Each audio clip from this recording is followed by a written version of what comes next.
Game Changer Sports Talk, Industry Sports, with your host DeeTrynt. What's really good with y'all today, man? All right. Today's show brought to you by HumongousInfinityApparel.com. All right. HumongousInfinityApparel.com. All right. Make sure you hit that. Check that out. Get all the latest loyalty or nothing wear. Also get you some custom made stuff. All right. We doing hoodies, hats, shirts, pants, whatever it is you need to make your outfit set it off right. All right. So check that out. But on this sports talk today, we hear about the NFL. National Football League kicks off its season today, Thursday, September 9th, 2021. All right. And tonight's game will feature the champion, Tampa Bay Buccaneers, at home, defending their home turf against the Dallas Cowboys. All right. Jerry's World is going to Tampa Bay. The game will kick off tonight, 8:20 p.m. Eastern Time, 5:20 Pacific Time. This Tom Brady versus Dak Prescott. Ultimately, Tampa Bay returns with that furious defense. Re-signing Shaq Barrett. And still got Jason Pierre-Paul, Devin White as the linebacker, Antoine Whitfield Jr. in the secondary, making his name known. That offense still features wide receiver Mike Evans, Charles Godwin. He re-signed, to stay. Leonard Fournette is back. Ronald Jones II is there. Rob Gronkowski is back. O.J. Howard, who went down last year early, didn't get a chance to actually, participate fully in a Super Bowl run, even though he got his ring for sure. But he'll be looking to make a name for himself this year as he returns healthy and ready to go.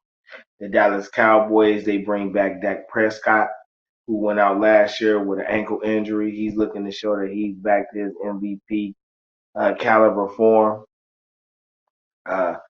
He has a plethora of weapons, starting with Ezekiel Elliott behind him. Big Zeke, Old State Buckeye. He's looking to, solidify himself as one of the top 5 running backs in the league. It seems he's a forgotten name. Amari Cooper is back. He suffered a little injury mishaps last year, but he's back fully healthy, ready to go. Second year for wide receiver CeeDee Lamb. They also have wide receiver Michael Gallup. And they'll be looking to put points up on the board, all right? Their defense has a new defensive coordinator, Dan Quinn, all right? He got Michael Parsons, top 10 pick out of Penn State back there. In that linebacker core to go with Vander Esch. Also to go with Jalen Smith. And Randy Gregory is back. You also got DeMarcus Lawrence. So they'll be looking to make a name for themselves. But this game will definitely be a highly anticipated game. See if Tampa Bay is going to keep the same momentum that they had last year. And if Dallas can show that they're a playoff contender or even a championship contender team to start up the year. But like Dallas and Tampa Bay, we're here for another game. A game that is a tone setter in its likeness to this previous game.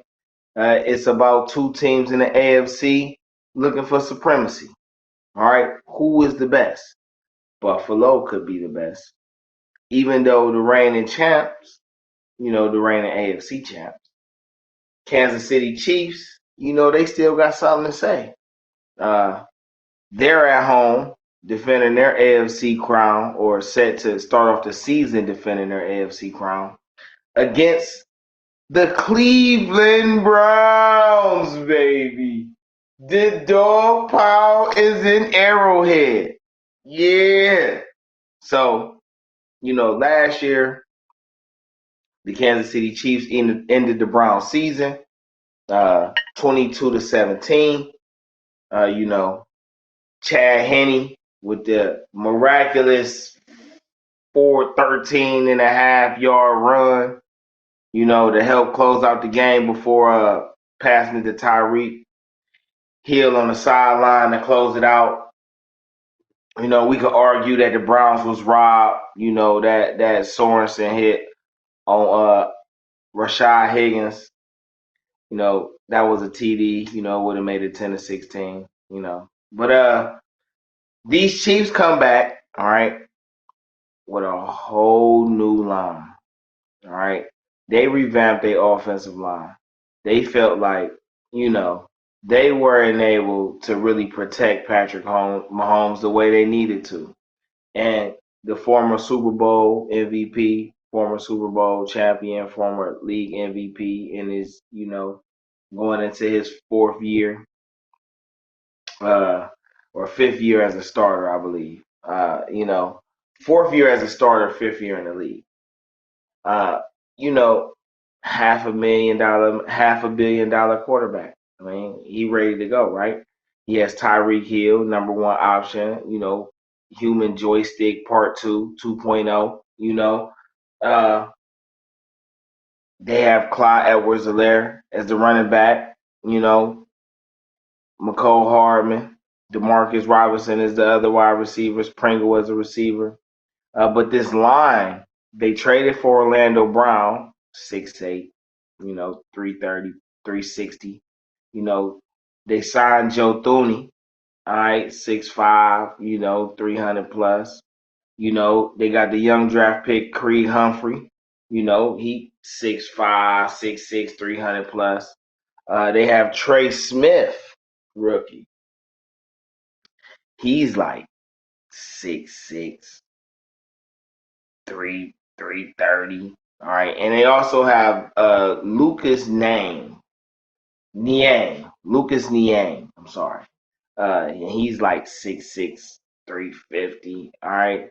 So they got some big guys out there to protect Mahomes. He's going to have some time, because just the amount of space and ground that these guys cover is going to present a lot of problems for opposing defensive lines and blitzers.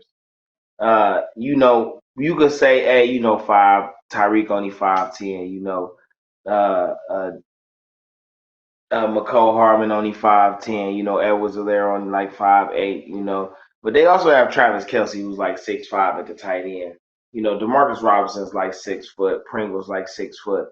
So I mean, they have a plethora of ways, all right, a multitude of playmakers that can hurt any opposing defense at any given time. All right. Playing at home, setting the season off, Mahomes is healthy. He had a toe injury that slowed him down at the end of the season, really aggravated against the Browns, and just held up as best he could against Tampa Bay as they just continuously attacked him for 60 minutes. So they're playing with a chip on their shoulder. All right. And they're looking to go back to the Super Bowl for a third straight year. But these Cleveland Browns, baby, oh my God, all right. These Cleveland Browns are primed to make some noise, all right. Last year, these Cleveland Browns finished 11-5 for the regular season, 12-6 overall, going 1-1 in the playoffs, making it to the second round, where again I alluded to they lost to these same Kansas City Chiefs, and they're getting a chance to bring their retooled defense in the Arrowhead and show them how last year was a fluke. Yes, I'm saying that. Last year, Kansas City should have lost, and Cleveland didn't even have a defense, all right? I mean, we didn't even have a defense. All right, hold on. Let me go full screen right quick. We didn't even have a defense. We had a defensive line. All right, we had we had some nice little youngins at the linebacker spot. Still learning new system. No preseason. You feel me? Everybody was talking down. They talking down on the quarterback. All right, they y'all real disrespectful to Cleveland. Real disrespectful to the land. And y'all need to know something, bro. We coming for the glory. All right. Now, Cleveland coming in, as I say, with this retool defense, man, but they come back with the same offense. All right. And before I even get to this offense, I want to talk about this Kansas City defense for a second. All right. Because on this Kansas City defense, right, which is led by defensive tackle Chris Jones, all right, they also have Frank Clark on the other side. All right. Frank Clark is a dog. I believe he came over from San Francisco a couple years ago, or last offseason in trade. Or no, I think he was a free agent. They got Jaron Reed, defensive tackle from Seattle, and they also still got Derek Namby. All right. Um, they run basically a 4-2-5. They run the same system that Joe Woods in Cleveland wants to run. All right. And their coach, Steve Spagnuolo, just he think he raw. All right. But when you got Chris Jones on the end and Frank Clark on the end, and you can, bring pressure as these guys are like 6'4", 6'6", you got a chance. All right. But this secondary is led by the Honey Badger, Tyrann Mathieu, in their 4-2-5. They have Daniel Sorensen still. Mike Hughes is there. L'Jarius Sneed, Shavarius Ward.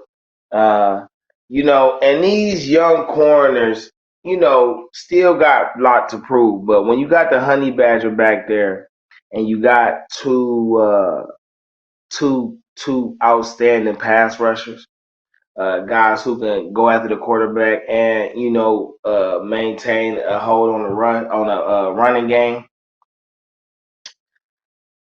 You playing with something. They've been playing with each other for quite a few years for the sort of continuity, knowing each other, knowing the system. Taking another year to build on whatever goods they already had from the previous year. They're dangerous, all right? I completely understand to a degree. So I guess it ain't completely. But I understand to a big degree, to a large degree, how, they would feel like Kansas City is virtually untouchable. Now, I got Kansas City going 13-4, just because, I feel like Kansas City's secondary and linebacking core outside of the Honey Badger is in question. I feel like outside they two defensive line ends and maybe Jaron Reed, everything else is suspect. All right. And depending on who they facing, and it could get ugly. But that offense so high powered that you gotta get the lead first. Like that. And how Mike Evans say, whoever get the phone first, the other one going to. You gotta get the lead first, bro. That's the whole key to the Chiefs. You gotta get the lead first. You can hold them for a series or two, but when they get going, they get going. You know what I'm saying? And they already done put fear in people's minds, so people always, if they get going. But these Cleveland Browns ain't no at all. All right, they come back with the same offense and a few new weapons. All right, so this offense for the last half of the season was deprived of a great wide receiver and Odell Beckham Jr., who, when healthy, is arguably a top 3 receiver in the league and the most explosive receiver in the league. All right, all around threat. All right, he is now back. Baker Mayfield Why y'all talking about Baker? Y'all always talking shit about Baker. All right. Baker Mayfield comes in, second year in the system under Kevin Stefanski, who is the reigning coach of the year. Um, this coaching staff, this front office is done a tremendous job in the offseason. But outside of Baker Mayfield, who I expect to have a very big year this year, we'll get into that in a second. Odell Beckham Jr., as I was alluding to, is returning fully healthy, ready to go. All right.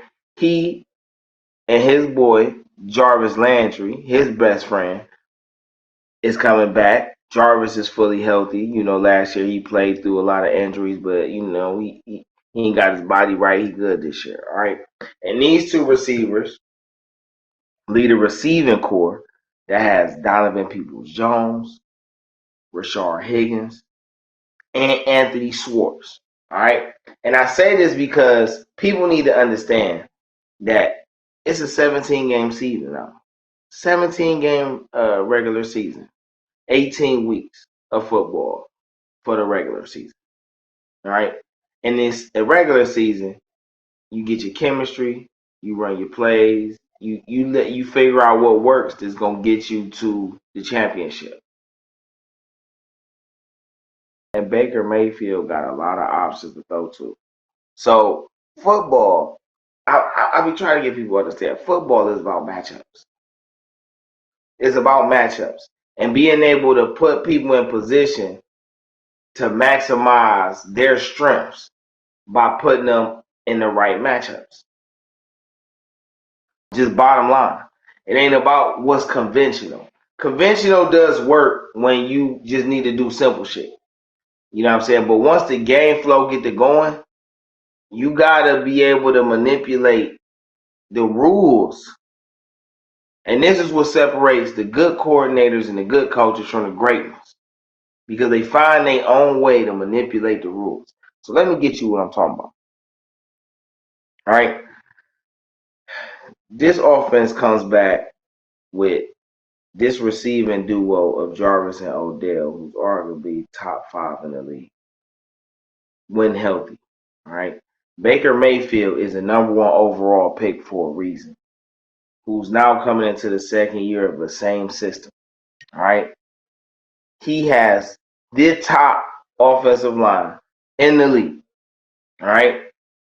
Joe Bitonio comes back. Jedrick Willis Jr., the rookie in his second year, comes back at left tackle. They hold down the left side. J.C. Tretter, the NFLPA president, coming in at center. Pro Bowler, you hear me? Bitonio, a Pro Bowler. We got Wyatt Teller, rated the best right guard in the league last year. Pro Bowler here. We got Jack Conklin, former Pro Bowler, you know what I'm saying, at the right tackle. So him and Teller are holding down the right side, all right? Everybody know what they bring. They know what's going on. They know what these receivers bring. They know what's going on. But we also got the best running back system in the league, all right, which is led by Nicholas Chubb and Kareem Hunt. All right, this offense is outstanding. All right, and then when you add an emerging Donovan Peoples-Jones, a steady possession hand, and Rashard Higgins, and then you add the speedster and Anthony Schwartz. I'm talking about the receiving core now. And Anthony Schwartz, who could stretch the field and help stretch the field alongside Odell Beckham. As speedsters, he runs a 4.26, 40. Okay? Now you can really take the top off defenses on both sides. So they got to play it safe. All right? But in this backfield, we got Dearness Johnson and Demetric Felton. All right? I ain't even got to the tight end unit yet.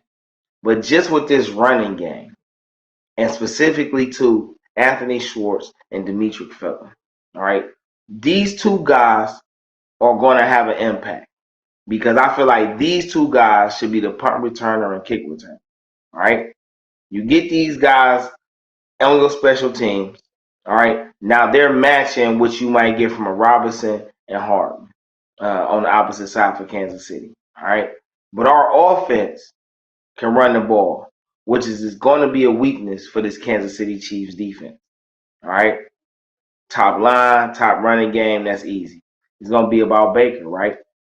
Well, Baker has two receivers that you cannot check one-on-one, right?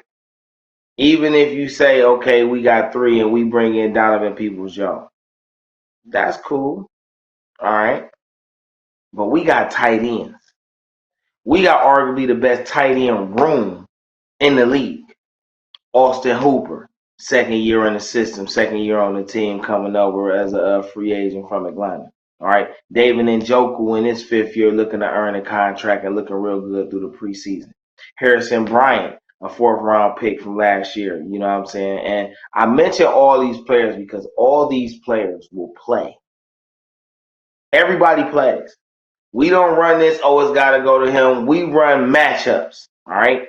And when it comes to our offense, personnel for personnel against their defense, they can't check us all.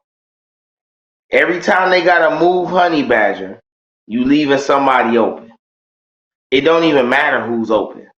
Anybody who catches the ball for the Browns offense is a rat potential, okay?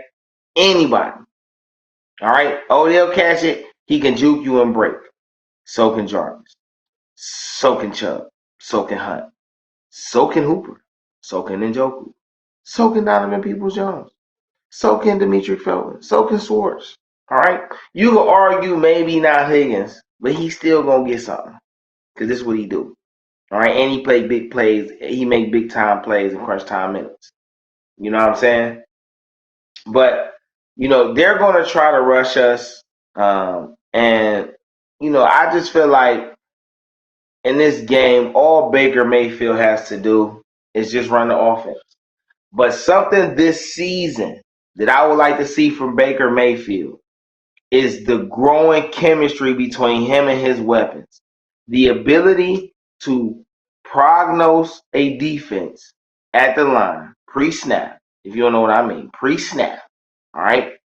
See what's going on and be able to look at his weapons and put them in a position to make a play. Like, you know, you come to the line, you go audible, and instead of running the play, we can run this quick screen to Odell. I can do this quick hand off to Chubb because they in a messed up defense against our personnel. You know what I'm saying? Oh, I can catch Jarvis on this quick slant right quick on this down and out right quick because they playing him off crazy. That adds plays to your drive. This is what separates the good quarterbacks from the great quarterbacks.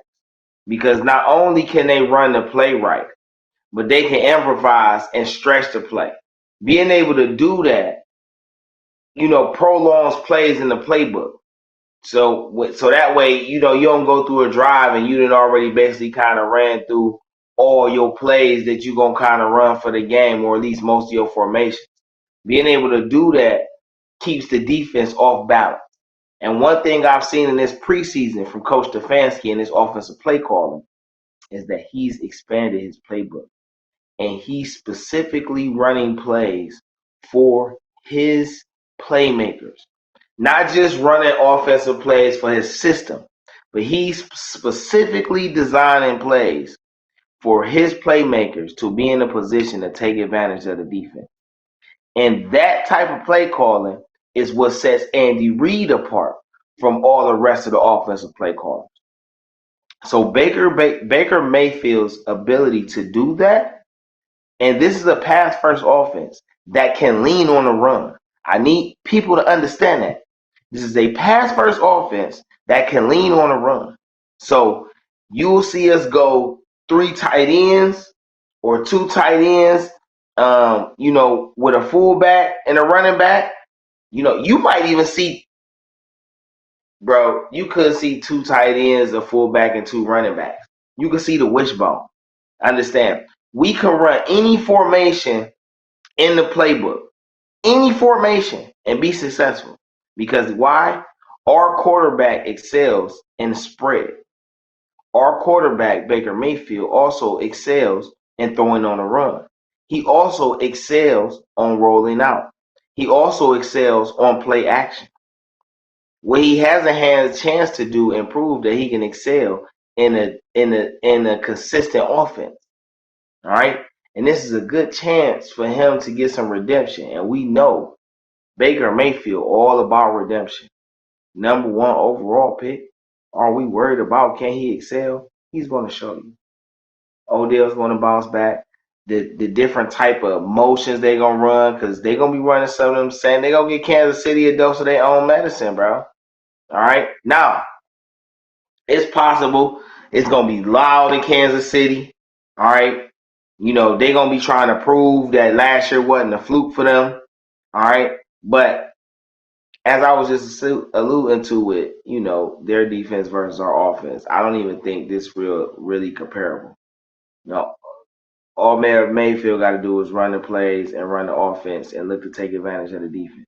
If he's looking to take advantage of the defense versus just looking to just not play bad, he gonna be fine, bro, because he can play ball. He can make all the throws wherever they need to go. He got good ball placement. He got good touch. He got good accuracy. Him being a size he is don't mean nothing, all right?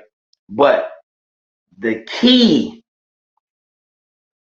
and the shocker in this game will be the Cleveland defense versus the Kansas City offense, all right? Now, when I broke down Kansas City's offense, you know what I'm saying? You know, I broke them down for a reason.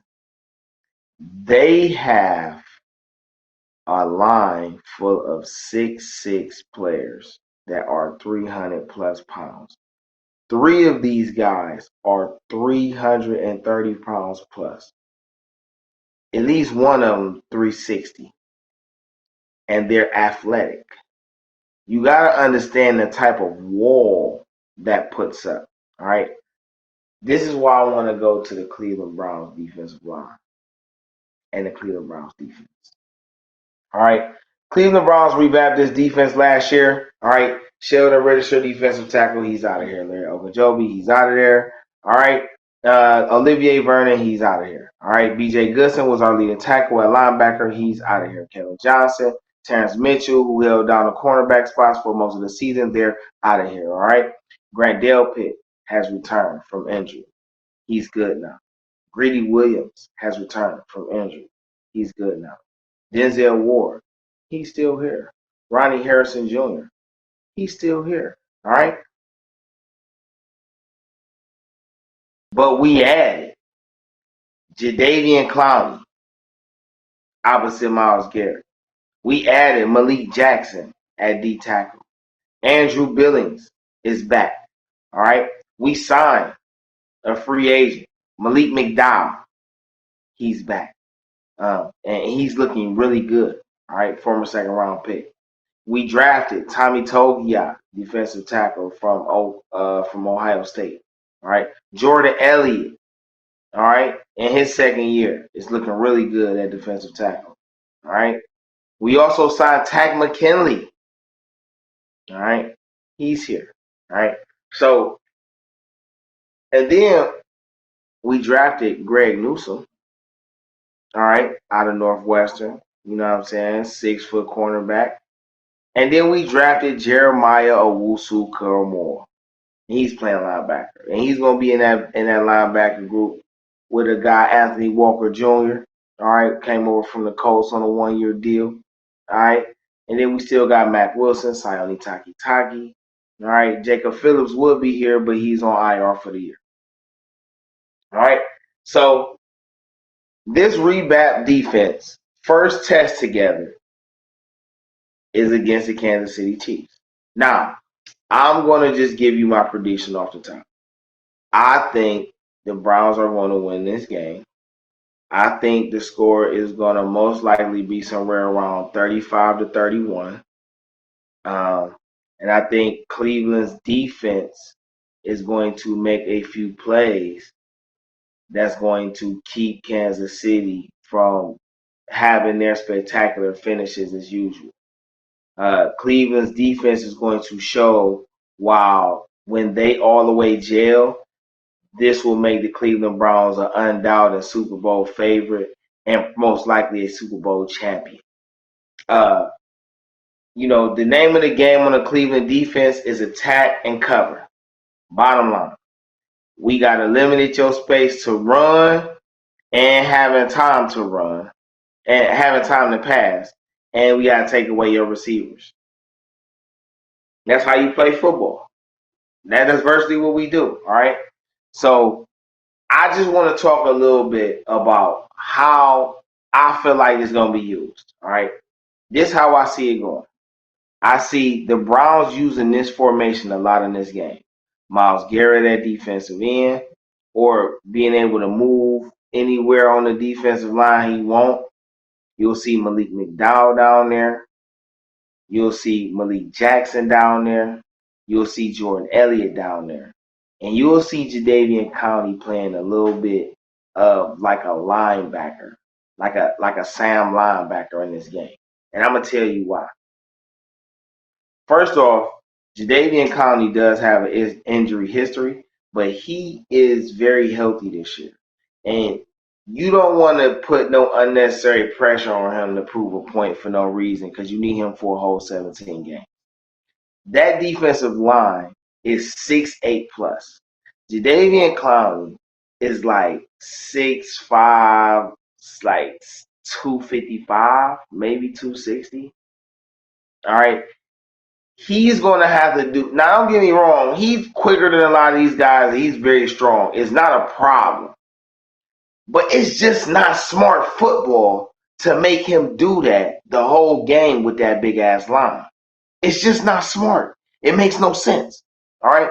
So Joe Woods will be better using Jadeveon basically as a delay blitzing linebacker whose job is to completely stop the run and not allow the quarterback to escape the pocket. All right? He'll be able to do that while using Jeremiah Owusu-Koramoah, who I feel like will get a lot of playing time, as a spy on the quarterback. He'll be able to play in the middle and play spy. Now, Jeremiah Owusu can play man-to-man. He can. And it'll be very much times in this game where he's going to play man-to-man. He's probably going to cover Travis Kelce, probably going to cover Clyde Edwards-Helaire. But having him as a spy, being able to use his athletic ability to basically spot a quarterback and mimic him everywhere we go as a moving missile who can catch, run, tackle, that's going to mess a lot of things up. Anthony Walker is a for sure tackler, so if he's in the game as well, you already know you got somebody behind your defensive line to go with Jadeveon Clowney to make sure nothing escapes. All right? But the key in that, because if they do that, the key in that is your secondary.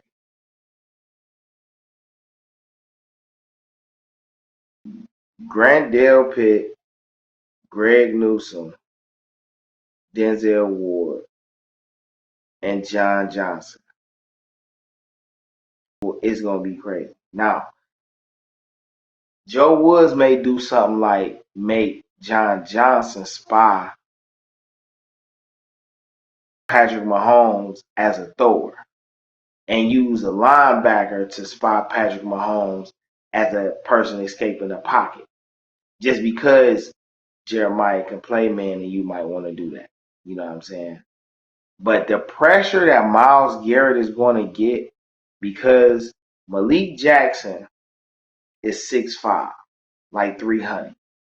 Malik McDowell, like 6'6", like 295.